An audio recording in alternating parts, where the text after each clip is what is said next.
Fort William, a small town on the banks of the long drawn-out Loch Linnhe in the Western Highlands of Scotland, is the starting point of our journey.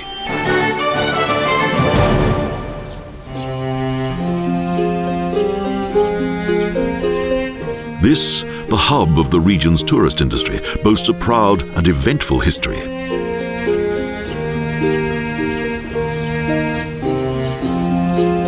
It began with the construction of a fort in the 17th century, a remote outpost of civilization.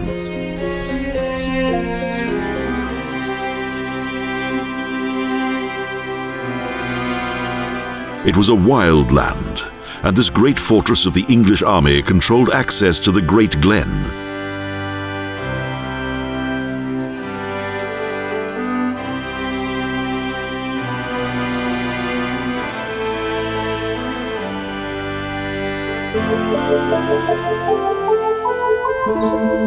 Around the Fort William garrison, a new settlement grew and an increasing number of people found their home here. The town developed and eventually became a major transport centre.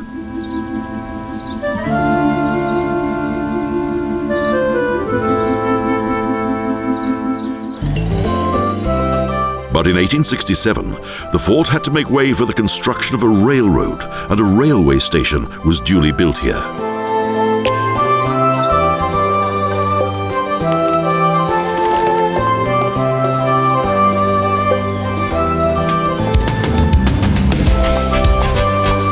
This also marked the beginning of tourism in this region and served as a major route to various destinations in the Western Highlands.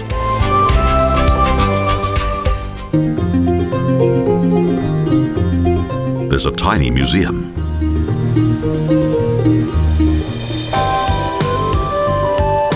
And in the pedestrianised area, a number of shops and businesses.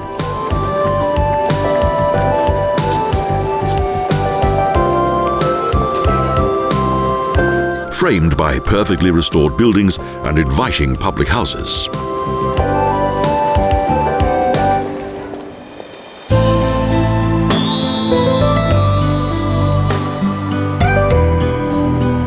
Close to the gates of the city, the Caledonian Canal begins. It connects Loch Linnhe on the west coast to Inverness on the east coast.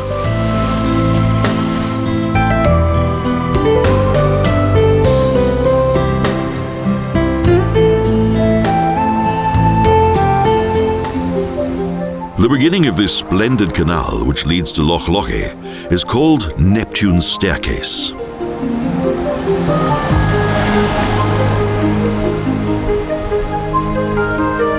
Covering a distance of only 1.5 kilometres, the boats are raised over 8 congestion levels in order to overcome 20 metres of geological fault.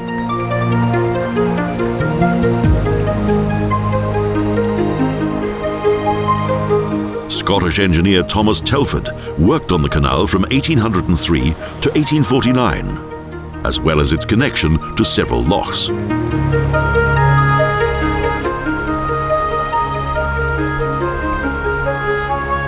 The Caledonian Canal meant that the circumnavigation of the northern tip of Scotland was no longer necessary, so saving time, money, and lives.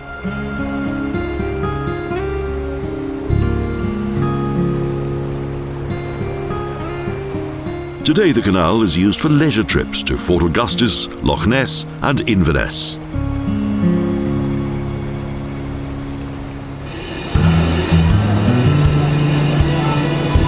At Fort William Station, a train known as the Jacobite is awaiting its passengers.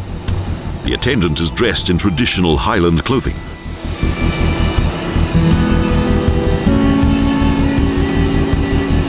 Both he and the Jacobite are photographed by tourists from each corner of the world.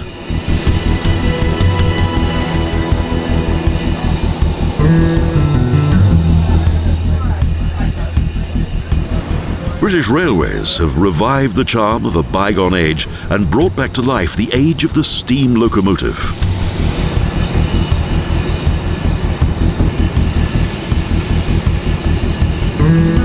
The firing of the boiler and its resultant steam are a sight to behold.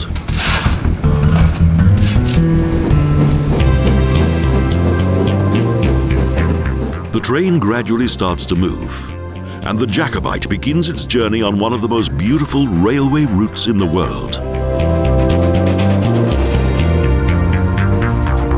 Soon, we've crossed the impressive Caledonian Canal.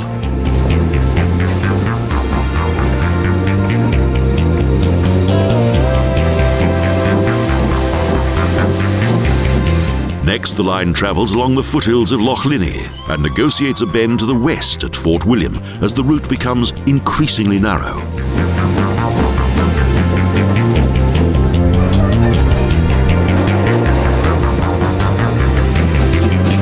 The West Highland Railway was one of the last lines to have been built in Scotland and was once used for commercial traffic.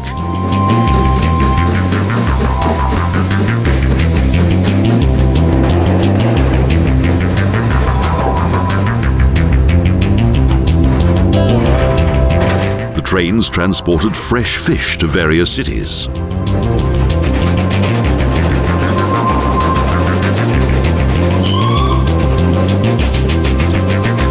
The line was inaugurated in 1894 and was soon extended to Mallaig.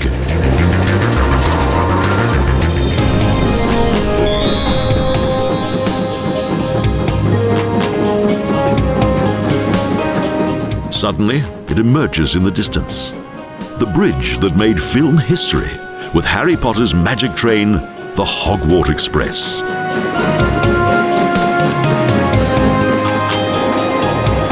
At a slower pace, our train rumbles into Curves Viaduct across Loch Shiel.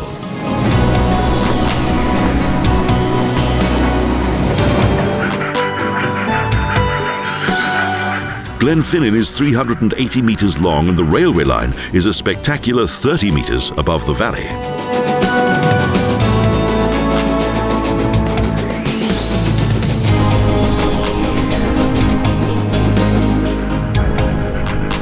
It's a tradition that, while travelling over the viaduct, the driver releases steam from the engine and shows a white flag.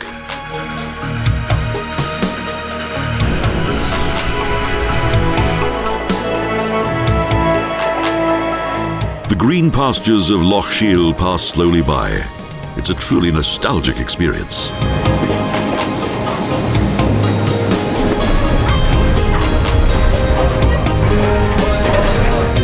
The train disappears between trees and rocky slopes.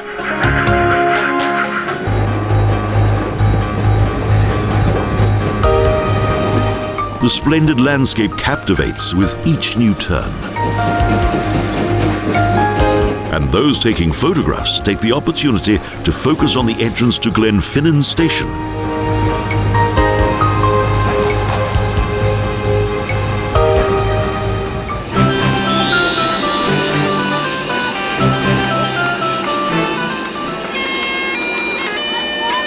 The sound of bagpipes greets us as we arrive on the platform of the first station of our journey. We're certainly in Scotland.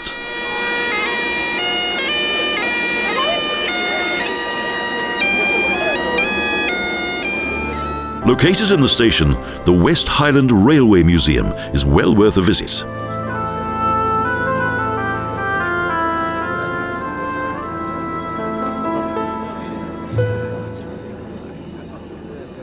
Here, the origin of this railway line is documented with photos, plans, technical equipment, and furnishings.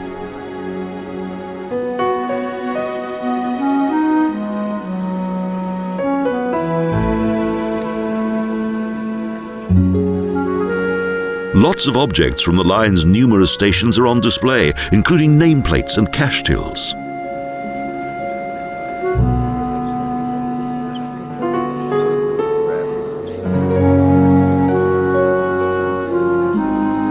Memories of a bygone age and full of that special nostalgia that only steam railways can provide.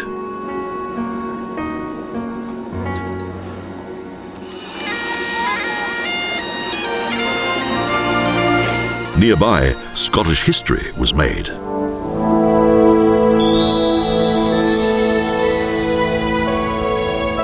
A single tower, the Glenfinnan Monument, marks the Jacobite risings which began at Loch Linnhe.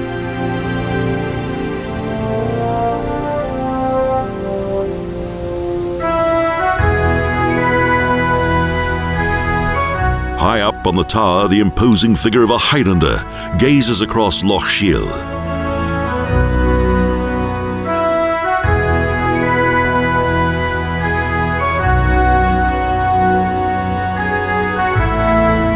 Prince Charles Edward Stuart landed here in 1745 in order to reconquer the Kingdom of Scotland for his father.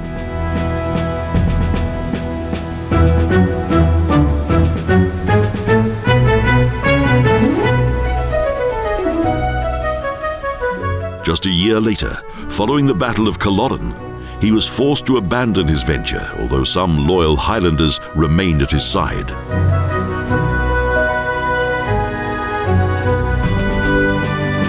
Over 1,000 Highlanders gathered here upon his arrival, but when fleeing, he was almost alone.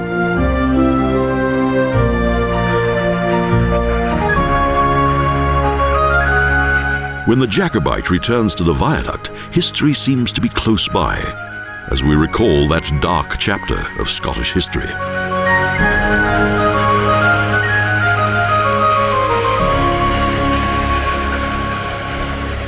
The train is waiting as passengers walk back to the station.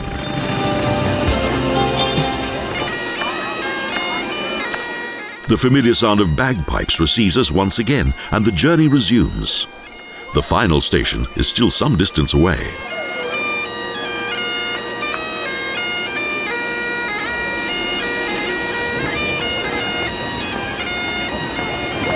Everyone is attempting to locate their carriage, and suddenly we discover a distinguished passenger, a young Harry Potter. All the passengers are now on board, and the engine driver and his stokers are also at the ready. Because the line is only a single track, the train has to wait at the station until an oncoming train has passed by.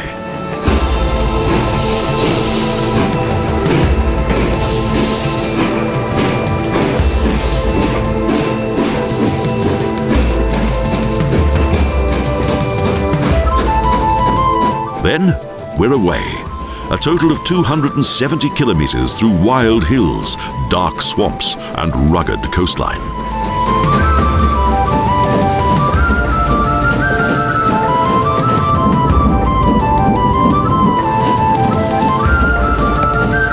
The Scottish Highlands are remote, barren, and hostile, and home to Ice Age glaciers.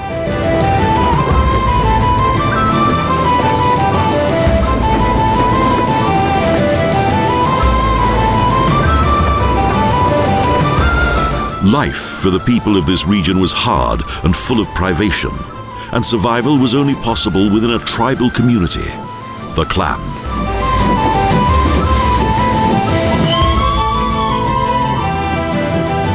Prior to their eventual overthrow, the heads of the clans were tantamount to being minor kings surrounded by a royal household.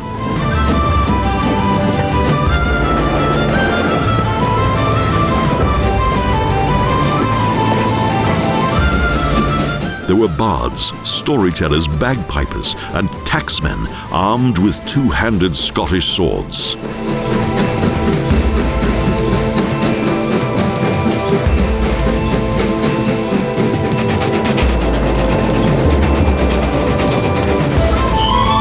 Water is everywhere, and sea lochs penetrate deep inland.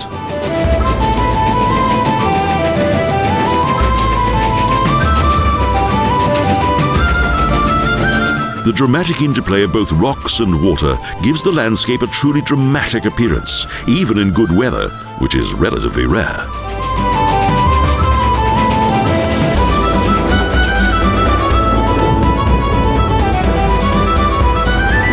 When climbing, the train barely reaches 30 miles an hour, but soon increases speed when the landscape allows.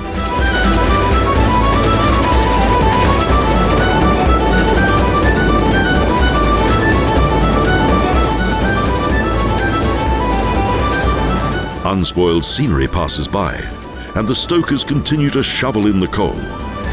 The Jacobite suddenly seems to be racing ahead.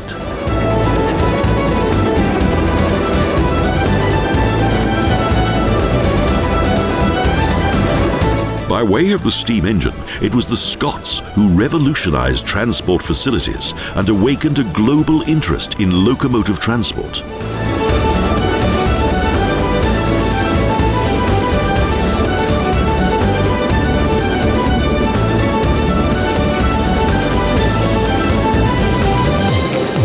In 1765, the Industrial Revolution was given a huge boost by James Watt, an instrument maker at Glasgow University.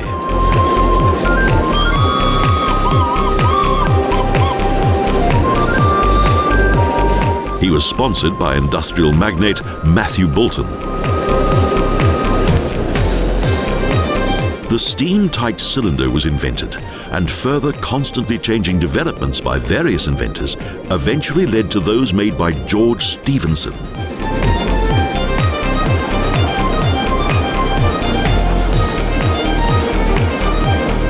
In 1814, for the Killingworth mine, he built his first locomotive named the Rocket, the first to have a chimney.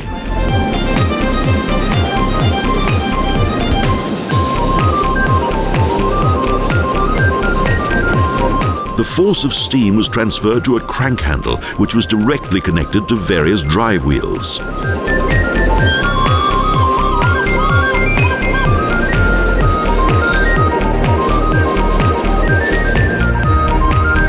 The acclaimed Locomotion No. 1 became a legend and entered service on the first international passenger railway.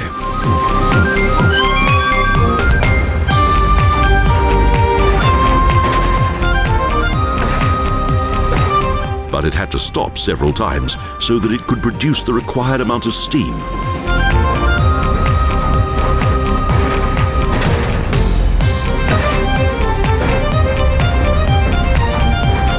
The Royal George was created, much larger, and with 3 coupled pairs of wheels, and with eductor pipes that led directly to its chimney.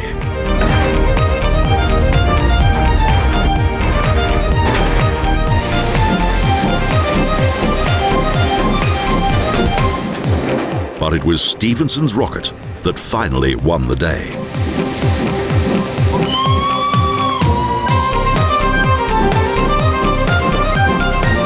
The rocket became a global prototype. It contained most of the components that would play a role in locomotive construction for the following 100 years.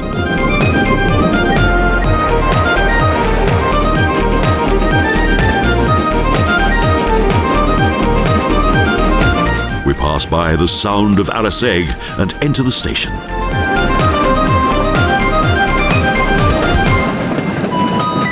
A short stop at Sleat to allow some passengers to disembark.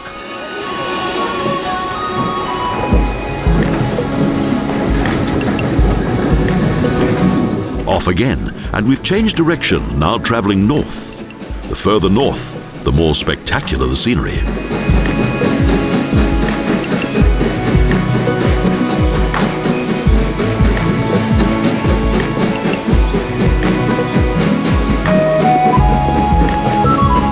Pristine and unpopulated landscapes with treeless hills gradually changed to the rugged coastline of the Hebridean Sea.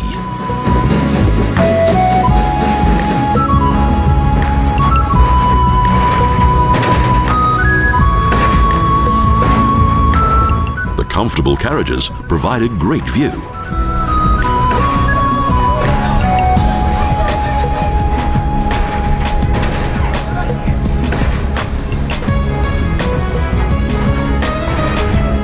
From time to time, the rocky shore of the Sound of Sleat archipelago appears as the train makes its way along the meandering tracks.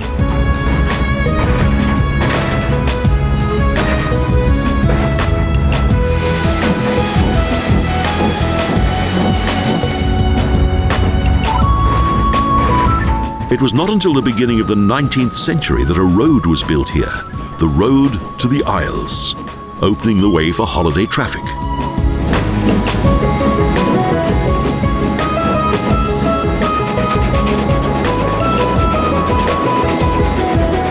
The A830 squeezes itself in between sea and railroad. The monks of Sleat called this rocky stretch of land the rough borderland.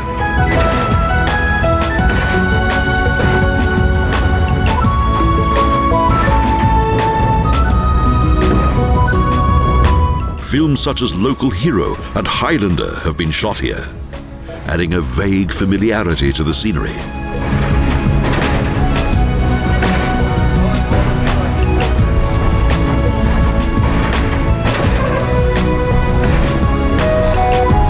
The Jacobite steams its way ahead.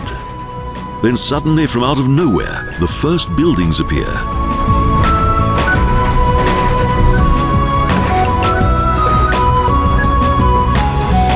We arrive at our final destination.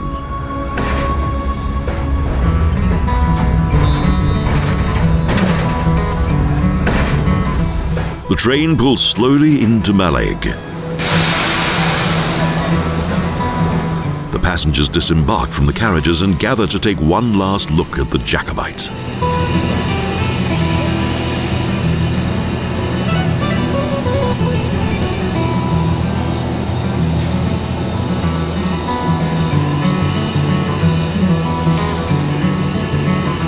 The stoker shovels coal from the tender.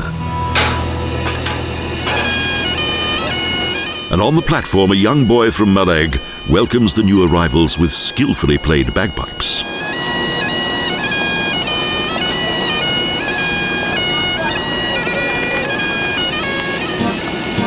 The small station is built of rough stone. As for most of the year, it is subjected to harsh weather. The inhabitants of Mallaig earn their living from fishing.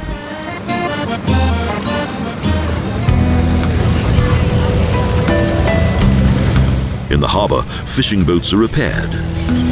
Independence in such a remote area as this is a precondition for survival.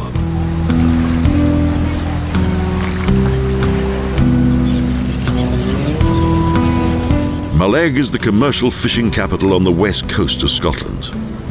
In the 1960s it was kippers, but today it's mainly crabs.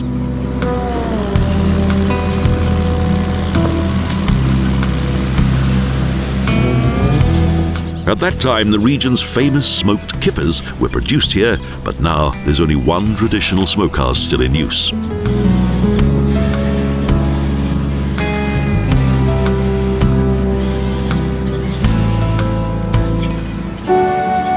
Tourism is gradually becoming more important, with both short and long stays in various hotels and guest houses.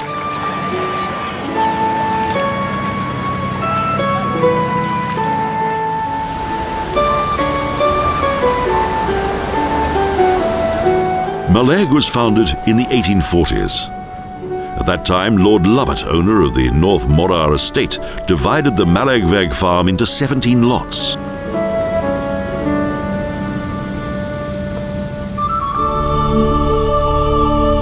Aided by religious faith and hope, several families settled here. Lord Lovat advised his tenants to try their hand at fishing.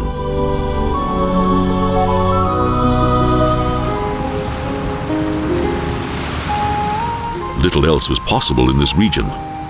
It was a daunting place to be.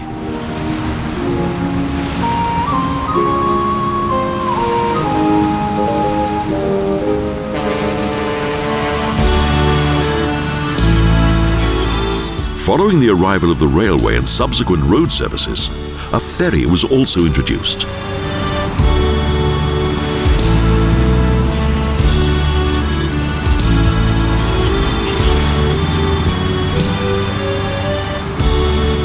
Now ferries travel to the Isle of Skye and other small islands.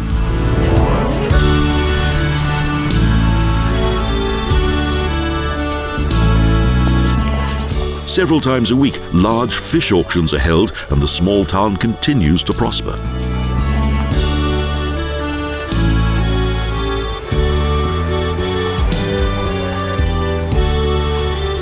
Now this remote place has become an important centre of transport and holiday destination.